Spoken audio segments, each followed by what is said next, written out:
algunos conceptos importantes en el análisis macroeconómico, aparte de los mencionados, el comercio internacional, el crecimiento económico y los salarios, ¿no?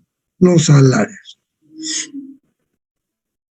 La macroeconomía es el estudio de la economía como un todo, aborda temas como, por ejemplo, ¿qué causa una recesión?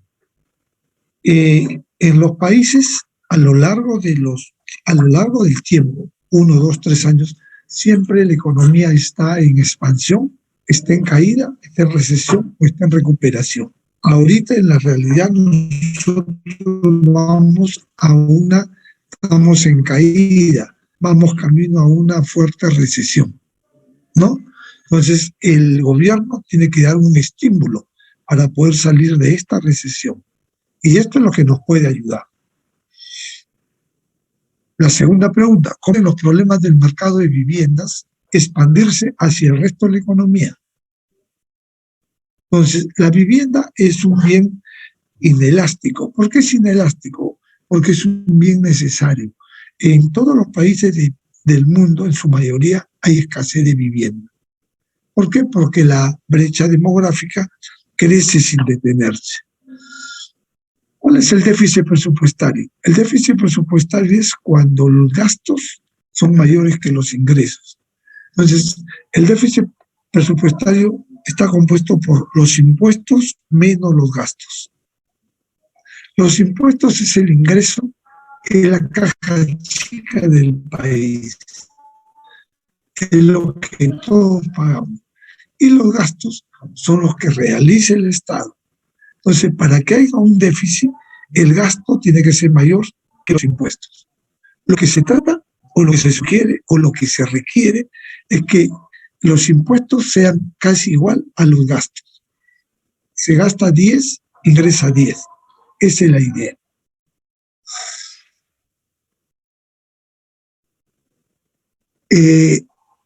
La macroeconomía es una ciencia social que estudia las grandes variables económicas, ¿no? El PBI, la inflación, desempleo. La macroeconomía es el bosque, la microeconomía es un árbol. Así la parafrasean para que entiendan. ¿Por qué el costo de vida sigue aumentando? Del 2000 al 2012, el costo de vida aumentó 50%. Y de 2012 al 2020, el costo de vida, hasta ahora, el costo de vida ha aumentado el 100%. Quiere decir que el comercio en el año 2000 valía 2 soles. El comercio ahorita cuesta 4 soles. El INEI dice que el costo de vida ha subido un poquito más del 100%. ¿Qué es el déficit comercial? Todo lo que vendemos al mundo versus todo lo que compramos al mundo. Un insumo importante para que poder exportar espárragos y demás productos, los fertilizantes. Hay escasez de fertilizantes, los precios han subido, por lo tanto todo va a subir, todo va a subir. Entonces, si no exportamos espárragos y las demás frutas que exportamos normalmente, las divisas van a caer, y van a caer enormemente, ¿no? Entonces, un déficit comercial será solo si lo que compramos es mayor que lo que vendemos. Eso es, lo que compramos es mayor que lo que vendemos. Ese es un déficit comercial. Entonces, cuando nosotros exportamos, estamos vendiendo nuestra fuerza de trabajo, nuestras ideas, recibimos dólares y los rines aumentan. Cuando compramos, estamos dando empleo a lo que lo compramos, estamos dando nuestras divisas. Entonces, mejor es que entre que salga. Aquí tenemos una gráfica de la Gran Depresión, ¿no? La Primera Guerra Mundial se desató en 1914, los iniciadores fueron los de la Mano Negra, ¿no? Y en Europa Churchill aplacó a los nazis, ¿no? O a los alemanes en la Primera Guerra Mundial. No eran nazis, eran alemanes. En la Gran Depresión del año 30 se da en 3 características. ¿Cuáles son esas? caída de los precios 25%, caída del empleo 25%, caída de la producción 25%.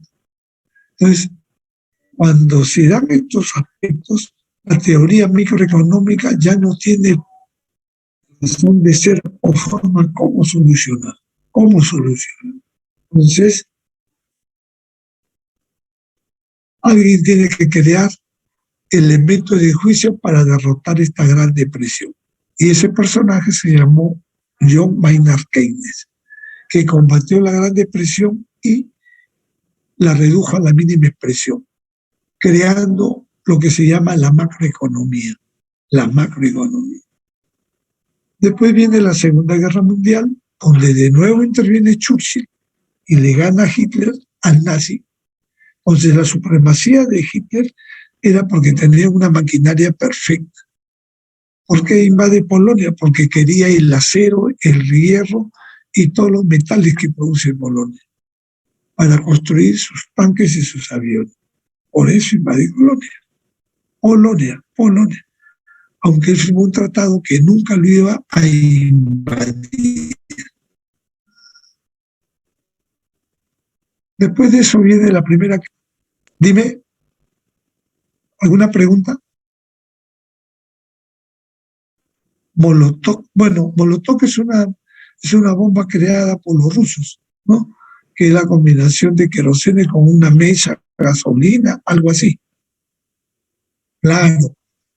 Lo que pasa es que después, claro, lo que pasa es que cuando Hitler va a Rusia no calcula igual que Napoleón el clima.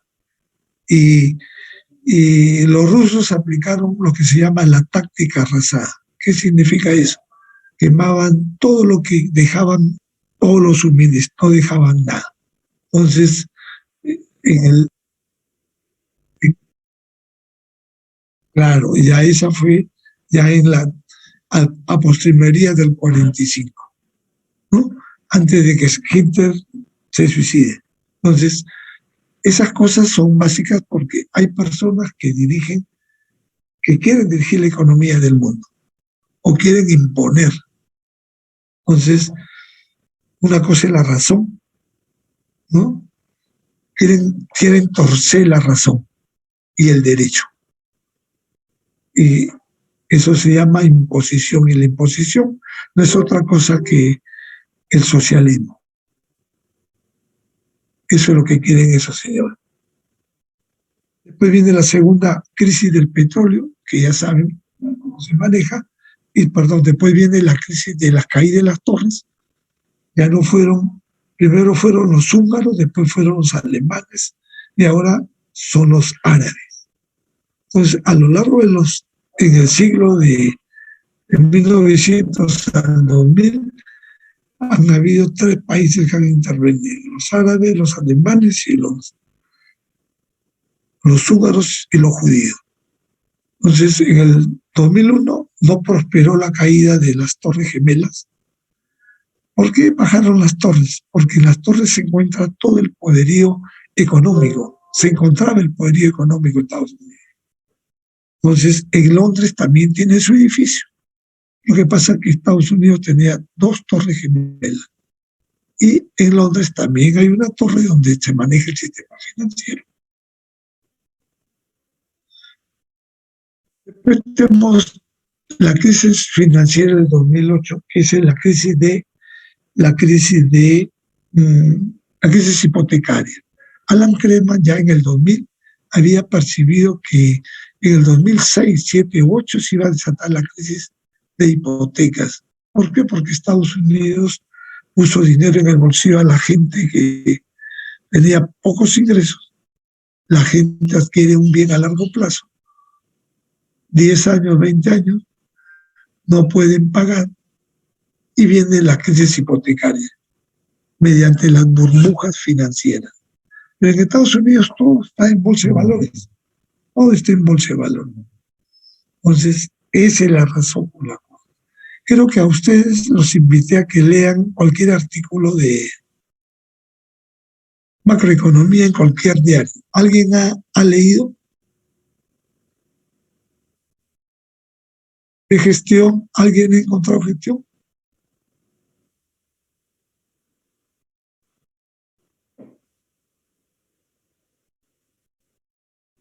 Caída del desempleo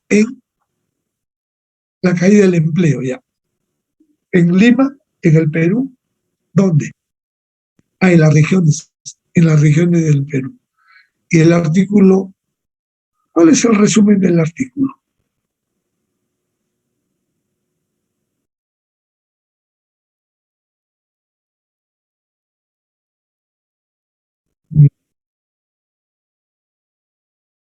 Entonces, vamos a pensar por qué la informalidad del Perú está creciendo.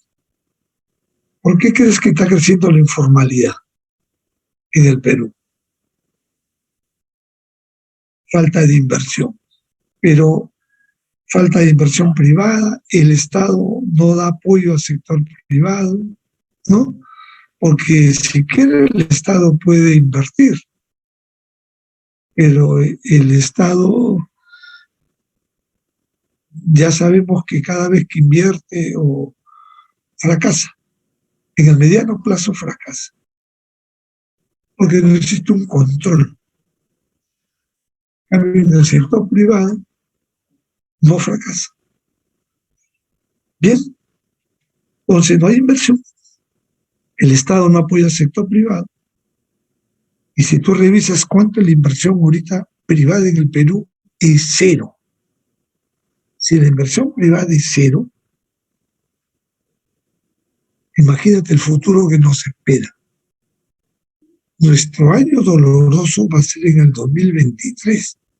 En el primer trimestre del 2023 va a ser nuestro año doloroso. Y eso es lo que tenemos, de eso es lo que tenemos que cuidar.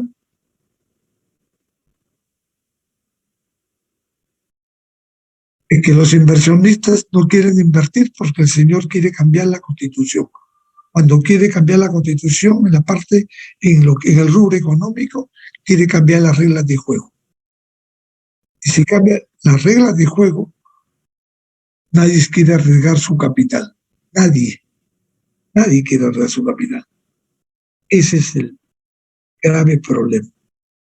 Que si él no hubiera hablado, no hubiera intervenido, no hubiera mandado el proyecto que mandó y se lo rechazaron, entonces los inversionistas, tú que fuera, pues tu capital está tambaleando, sin duda. Ese es el problema, ¿no? Entonces, al cambiar la constitución, ya viene en la parte económica y el Estado es el que regenta todo. Y el Estado ya sabemos que es un mal administrador. Y se dice, ¿por qué? Porque no hacen control. Y se dice, ¿por qué no hacen control? Porque todas las grandes empresas que tienen directores son del Estado. Y no hay control. El rubro, sueldos y salarios se incrementa, pero para esa clase, para ese grupito, nada más, en detrimento de todas las chavas. Bien. ¿Qué más dice el partido? Dime.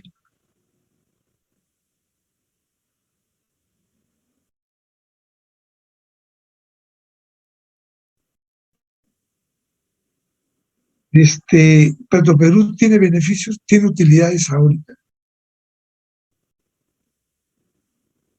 Eso está en internet, ¿no?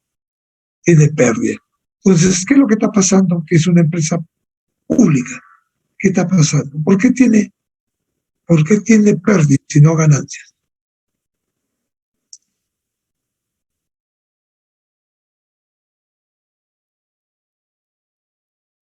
No le importa. Lo que importa es que le paguen 50,000 mensuales y punto. Lo que importa es mantenerse en el cargo lo más que se pueda, ¿no? Lo más que... Entonces, como han cambiado a todos los gerentes, este nuevo gobierno ha cambiado, entonces las personas que no están capacitadas dudan en hacer algo. La idea es permanecer nomás, en detrimento de la desutilidad o la pérdida económica de la empresa. ¿Y por qué antes estaba en verde? ¿Por qué se da mal cuando entró Fujimori estaba en rojo? igual que Petroperú. Después que entra Fujimori, el sector privado quiere comprar Sedapal porque está en verde, da utilidades. ¿Qué es lo que hizo? Entonces, habría que revisar la Constitución en la parte económica para ver cuál es, por qué, si durante 30 años atrás, del 90 para atrás, era pérdidas a pérdidas, pero como el agua es vida y el sector público tiene que responder por eso, por el ciudadano, cambiaron la regla de juego y se convirtió de color verde, muchas utilidades. Ahora los inversionistas quieren comprar Sedapal y el Estado no lo quiere vender. Por favor, averigua qué país en Sudamérica tiene Sedapal o los que venden agua privada. A ver, métete a Chile y averigua. ¿El agua de Chile es público o privada? Creo que la reputación es privada, pues, es privada, es privada. Igual, cuando entró Pinochet, el agua en Chile estaba en rojo. Cambió de modelo, igual al de nosotros, Sedapal, digamos, la Sedapal chilena se puso en verde. Y es privada el agua. ¿Alguna vez has escuchado a un grupo de familia que se queja del agua? Para todo.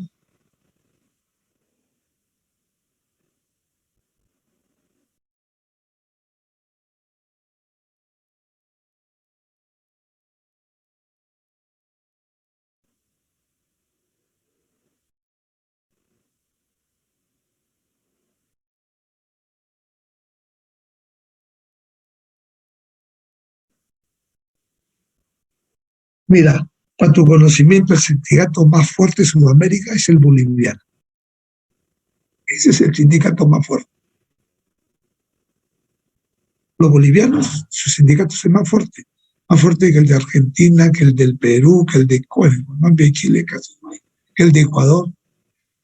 Pero el sindicato argentino, que lo creó Perón, ¿no? El presidente del 45, cuando Argentina estaba en MUN, había dinero para todos, se siguen manteniendo los sindicatos. Pero los sindicatos ahora juegan un papel importante. ¿Por qué no sé? ¿Por qué los sindicatos ahorita no protestan? Ah, no protestan. Y mira, vamos camino a más hambruna. Y no sé, pues, pregúntate si el ser humano aguantará la gravedad del 2023, sin contar la crisis mundial de alimentos, sin contar que esa es la que se suma también a molestar. Entonces, tenemos que salir de este entrampamiento ya, para darle luz verde a los inversionistas. Tenemos que destrabar todo esto. Tú todos los días escuchas las bambas, las bambas, las bambas. Pierden 500 millones de soles diarios. Nadie recibe canon. Perdemos 200 millones de impuestos diarios. ¿Qué pasa? ¿Por qué el Estado no soluciona ese problema? ¿Qué le falta al Estado? ¿Es incompetente? ¿No tiene gente preparada? Entonces, si eso sigue así, nos están llevando verdaderamente a un caos.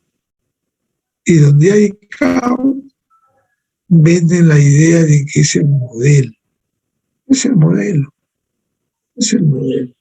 Los consumidores son los que están manteniendo toda esta crisis. Si tú el día viernes o sábado caminas por Lima, ves los restaurantes llenos de gente que toman y comen, es que todavía hay poder adquisitivo. Pero si ves que están vacíos, ya comenzó la crisis. Por el momento, claro, pero una vez que se agudiza, ¿cómo sale de la crisis? Si el Estado no está cumpliendo con su función.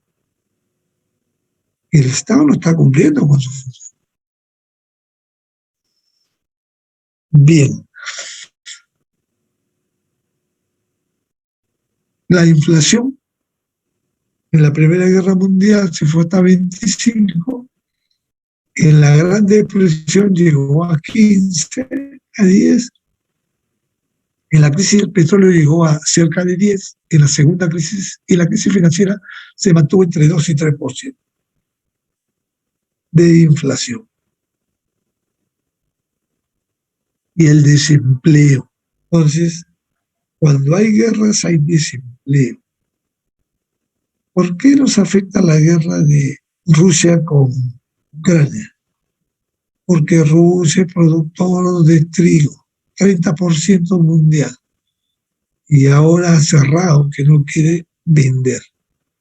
Porque Ucrania es productor de fertilizantes. Están en guerra, pero nadie trabaja. Hay escasez. Cuando hay escasez, los precios suben. Y eso es lo que nos está ocasionando esos países. Nosotros antes éramos productores de trigo, exportábamos al mundo el trigo, exportábamos café, antes al 20%, ahora lo hacemos al 5%. ¿Qué pasó? Vino Velasco, malogró todo. Exportábamos azúcar, anchoveta, los segundos del mundo.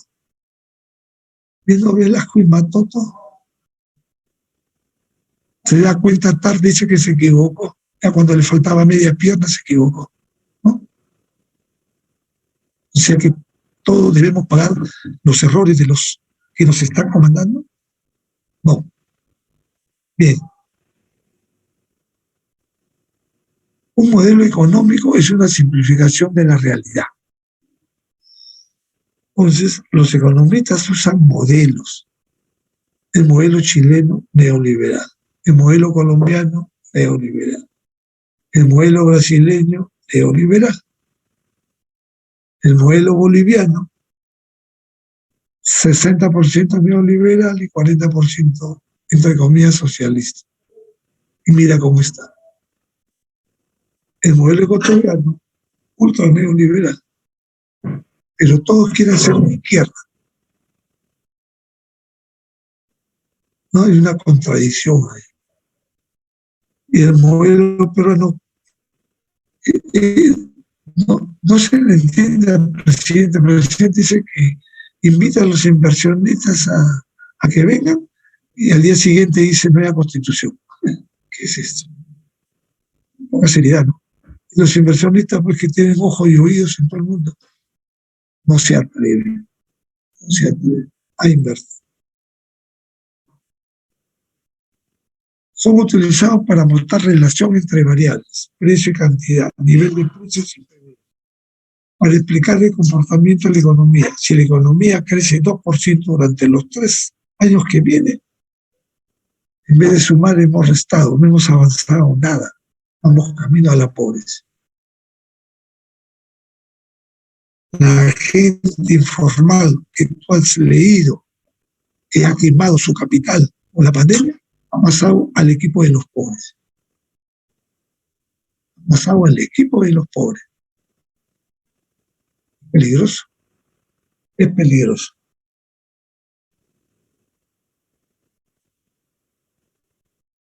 Oferta y demanda de automóviles. Esto lo hacen para poder entender cómo funciona las ideas de oferta y demanda. Cantidad de carros demandan, ¿no? La cantidad de carros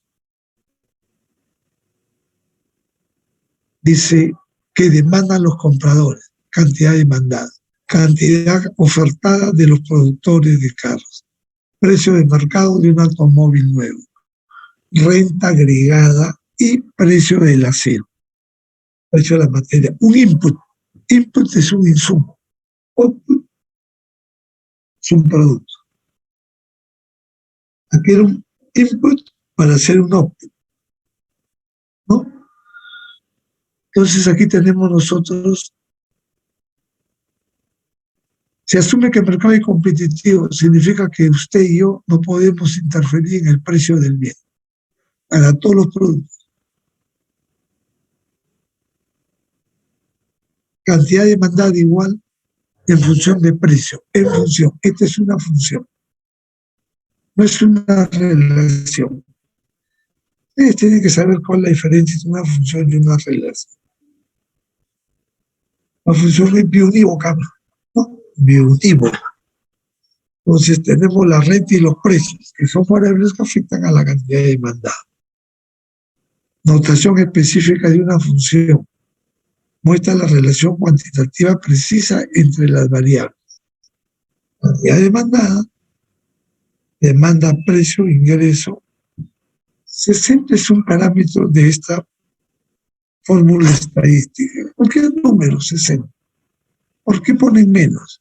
Menos 10p. ¿Por qué ponen menos 10p? Ponen menos porque es una relación inversa. Sube el precio, baja la cantidad. Baja el precio, sube la cantidad. O sea, es la demanda.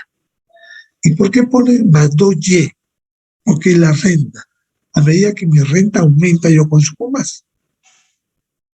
O puede suceder que a medida que mi renta aumenta, yo consumo menos. Eso es lo que tenemos que tener en cuenta. ¿Ok?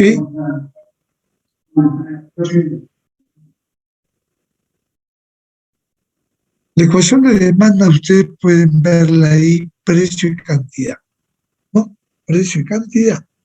Y es cantidad en función del precio, o sea, es bidimensional. Es bidimensional. Pero ahí en el lado de la izquierda está escrito tridimensional. Precio, ingreso y cantidad demandada.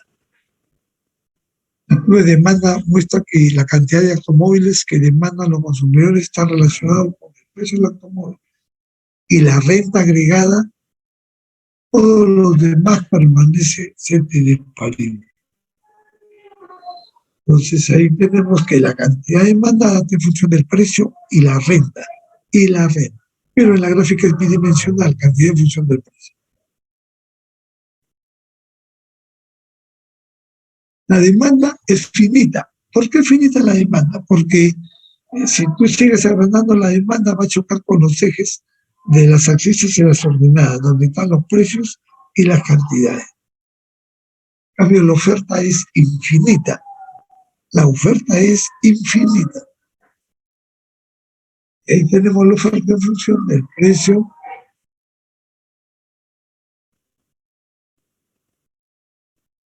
Ahí tienen ustedes la curva de oferta, ¿no?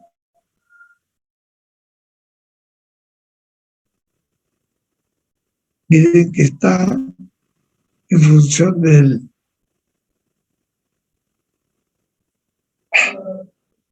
Aquí tenemos igual que la demanda, pero la oferta es pendiente positiva, la demanda pendiente negativa. La pendiente positiva que dice que si aumenta el precio, aumenta la cantidad, y así sucesivamente. Pero ¿hasta qué punto? Hasta que dejen de demandarlo. Porque tú no estás dispuesto a pagar un sol por cada pack. El mercado dice 30 o 40 centavos, y en base a esos precios usted se ríe. Tenemos ahí el mercado de automóviles de equilibrio. El único momento donde es feliz el que vende y el que compra es en el punto de equilibrio y la cantidad de equilibrio.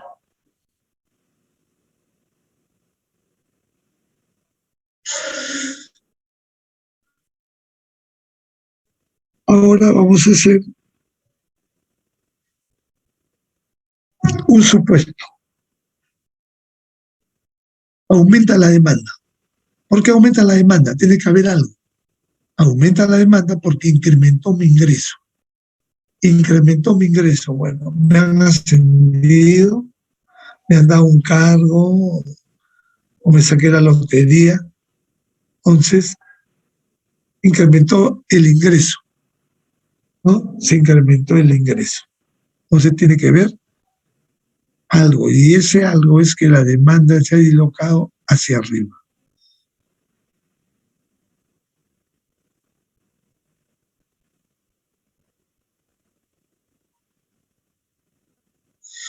¿Alguna pregunta? Incrementa la demanda porque incrementa mi ingreso.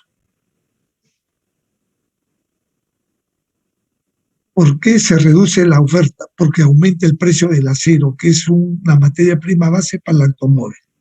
Entonces aumenta el número, aumenta el precio de las materias primas, la oferta se contrae, se va hacia la izquierda, se reduce. Reduce la cantidad, ahí está en la fotografía. ¿Cuáles son las variables endógenas? Las variables endógenas son las que están dentro del modelo. Y las exógenas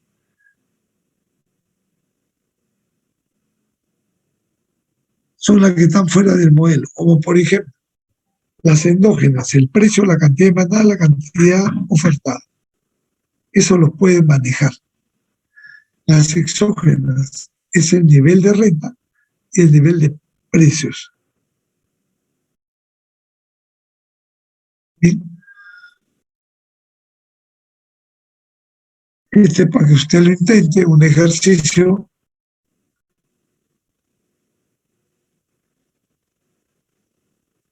Ningún modelo puede tratar todas las cuestiones que nos interesan. Por ejemplo, nuestro modelo de oferta y demanda del mercado de automóviles puede decirnos cómo una caída del ingreso agregado afecta el precio y la cantidad de automóviles.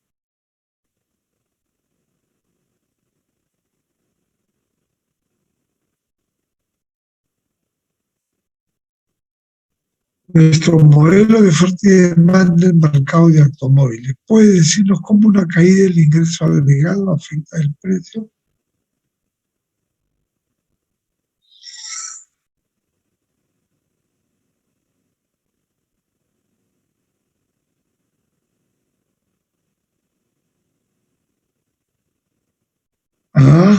¿Alguna pregunta? ¿No puede decirnos el por qué cae el ingreso agregado? Sí, si aumenta la inflación, si aumentan los precios, el poder adquisitivo cae. Punto. Y si reducen los precios, el poder adquisitivo aumenta. Si en uno disminuye mi ingreso y en otro aumenta mi ingreso.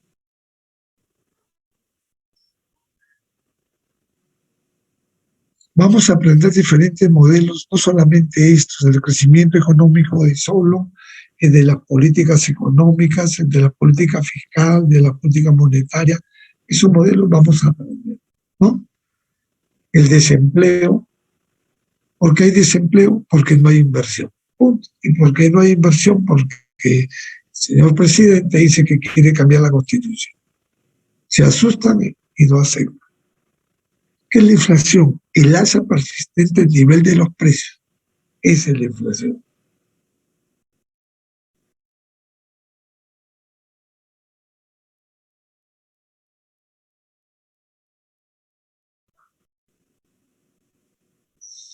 Bien.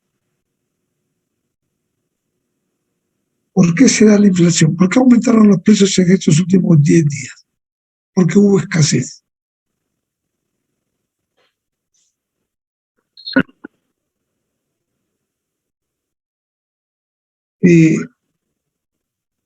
Depende. El Velasco controló la inflación y el tipo de cambio. Y mira cómo es, a dónde nos llevó. ¿A dónde nos llevó? Entonces, la inflación tiene que moverse en el mercado. Anda al mercado y compra lo que 3 papeles de regalo. Te van a costar 3 soles. Y lo que costaba 20 centavos, en menos de un año pasado a 50 centavos, ahora cuesta un sol. Pero tú, yo y todo el mundo sabe que ese papel está 20 centavos desde hace años. Pero por expectativas sube los precios el vendedor. O en este caso toma el lugar del empresario. La señora, pero si esto vale 50. Señor, sube el pollo, sube la papa. Pero el papel no. No. ¿Qué hago, señor?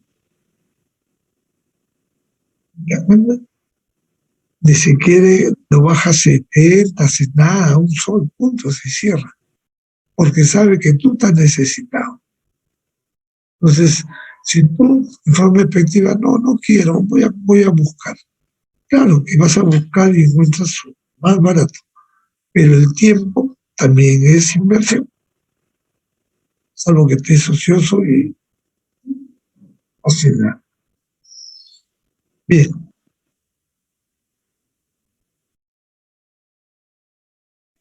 claro, como uno, claro, si Huela mañana dice que hay escasez de gas, petróleo, querosene, ahorita todo el mundo se agolpa, genera grandes colas y satisfacen la demanda. O sea, genera una psicosis. Pero para eso tú, cada bien que consumes, tienes que saber. Gas hay, petróleo hay, gasolina hay.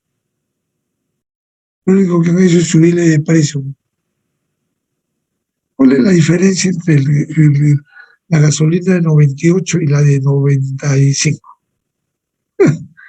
40 centavos. Entonces yo te pregunto, ¿qué echa la de 98 o la de 95? Por 40 centavos por galón, 10 galones, 4 soles. ¿Qué diferencia? La de 98. Alguien ya soltó la idea de que el próximo año en el Perú no va a existir gasolina de 98 o 97 y 95. ¿Gasolina de qué va a haber? Menos octanaje. ¿Y qué hacen con los carros que utilizan gasolina extra? Tendrán que reacomodarse, ¿no? Tendrán que en el largo plazo se malora. En el largo plazo se malora. Los carros nuevos no le puedes echar de 90, porque ahí cuando abres el tanque de gas o gasolina dice 95, 97 o 98.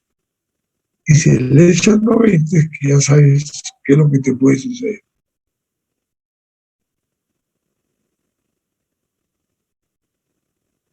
Bien. Precios rígidos, equilibrio del mercado. El supuesto de los precios son flexibles que se ajustan rápidamente para equilibrar la oferta y la demanda. Cuando son flexibles son a largo plazo. Cuando son rígidos son a corto plazo. Por ejemplo, muchos contratos de trabajo fijan el salario nominal durante el año o más tiempo.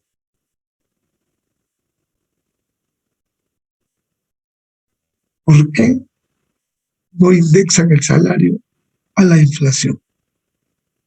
Porque al empresario le va a salir más caro, ¿no? Esa es la idea.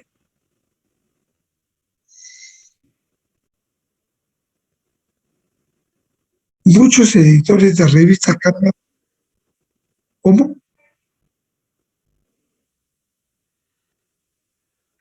Claro, el mínimo ha subido de 930 a 1025.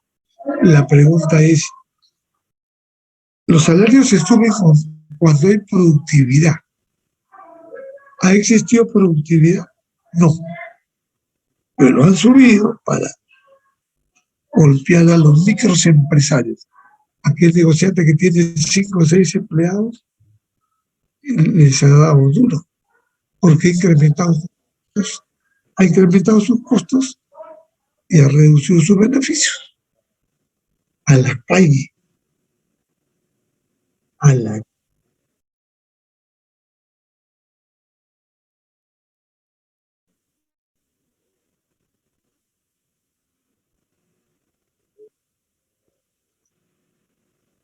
Pero bueno, tienen que haber economistas del trabajo, o sea, economistas que se especialicen solamente en el trabajo, en el empleo y el desempleo. En Brasil hay, Jorge Yatobá era el capo en economía del trabajo.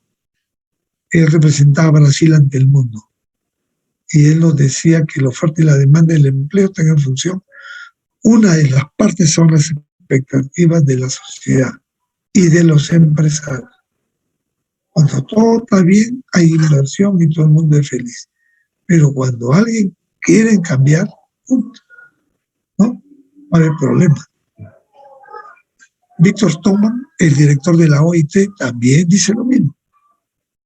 Aunque Víctor Thoman es chileno y el otro Yatobá es brasileño, nunca se han conocido, nunca se han visto tan alejados. Pero piensan lo mismo. ¿Está bien?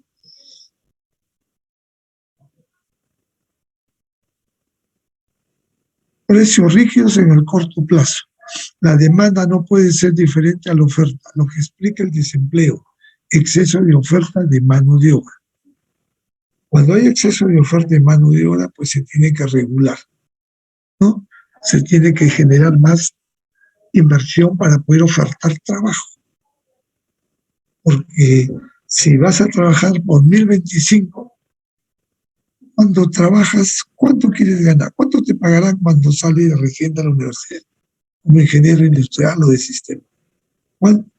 ¿Sabes cuál es el salario? ¿Cuánto es? ¿Cuánto? Ya, en práctica preprofesional, ¿cuánto te pagan? En la SUNAT pagan 1.500, seguro ahora pagan más. Pagan 1.500, o sea, es un salario más, era un salario más, el 70% más, ¿no? Y haces tus prácticas y te dan tu certificado que has cumplido con el deber, ¿no? Eso sirve para obtener tu grado. Pero,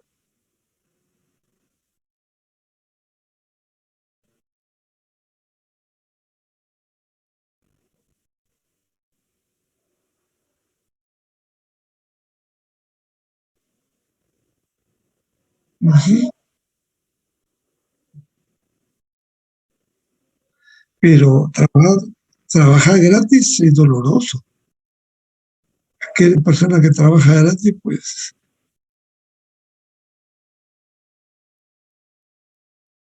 sin salario. Pero en la vida real nadie se trabaja sin salario. El presidente, ah, pero el presidente ¿qué dijo? Me voy a bajar el salario. ¿Se lo bajó? Eso es mentira. Y, y si te dice eso antes de las votaciones, es que el votante es un ingenuo, ¿no? Y por eso estamos donde estamos, pues porque ellos se dan cuenta que es fácil sorprender al tonto. Y el tonto es una palabra muy brutal. Es peor que meterte la madre, ese eres un tonto cuando votas.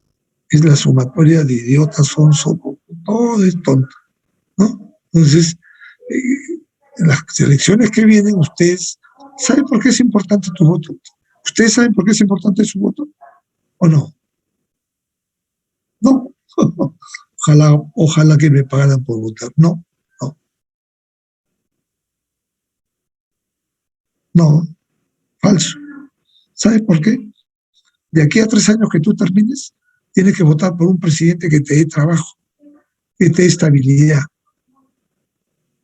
que apoye al sector empresarial para que tengas trabajo. Así como vamos, en el 26 ustedes no van a tener trabajo.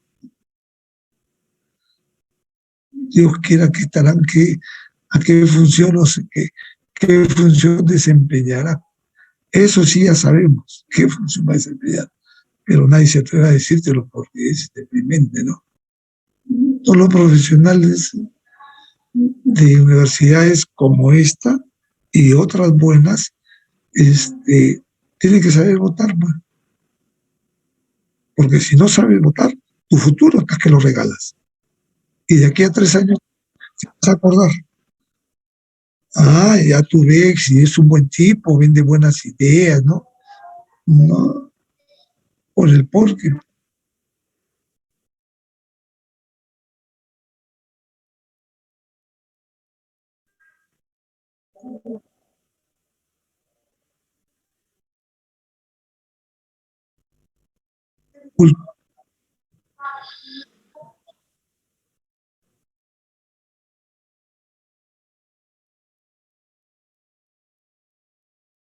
Ya, por el tiempo y por la cultura.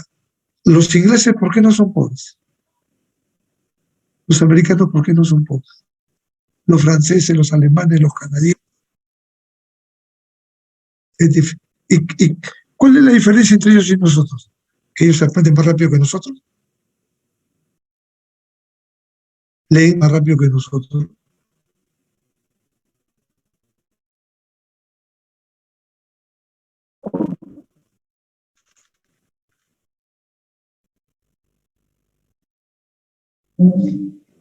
¿Qué hace el Ministerio de Transportes y Comunicaciones? Tiene que cuidar las carreteras, revisar los puentes cada cierto tiempo para que la sociedad no perezca, no fallezca, ¿no?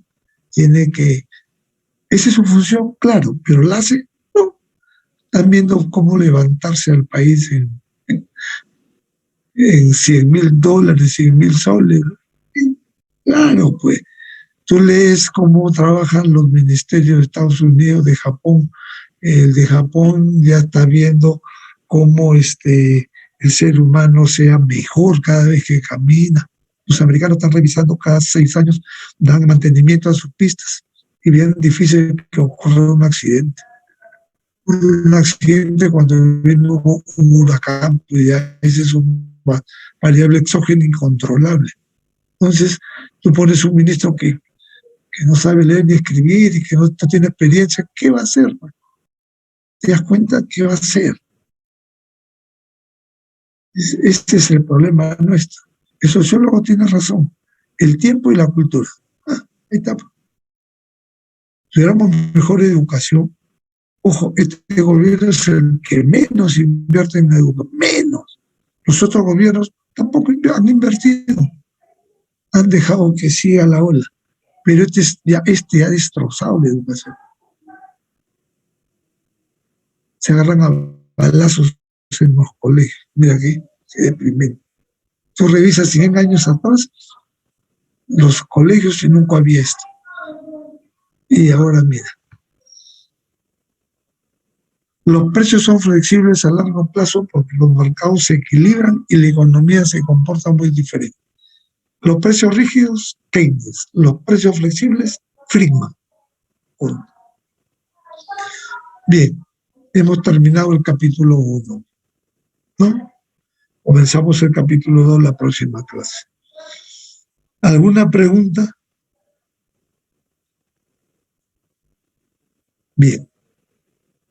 Si no hay preguntas, sus notas ya las saben, ya dejé los cuadernillos. Si tiene sus reclamos, hagan sus reclamos. Si no, porque hacer reclamos es volver a venir a la uni, recalificar. Ese es mi trabajo, por eso me pagan. Pero un reclamo que esté bien hecho. No me reclamen porque quiere que te subí un punto, 2 puntos. No, yo nunca lo hago. Revisa mi historial, yo nunca lo hago. Bien, ¿alguna pregunta? Si no, damos por terminado esto. Entonces, queda que para la próxima clase lean Gestión o cualquier otro diario que traiga variables, reportes periodísticos macroeconómicos. La inflación, el empleo, el desempleo, la producción, el crecimiento económico, hay sector minero, sector pesquero, sector agrícola, ¿no? Mire cómo los informales están golpeando a la policía, etc. Listo. Bien, señores. Quedamos entonces. Nos vemos. Buenas tardes. Bien. Bien. Ya nos vemos entonces. Hasta luego. Me voy a desconectar.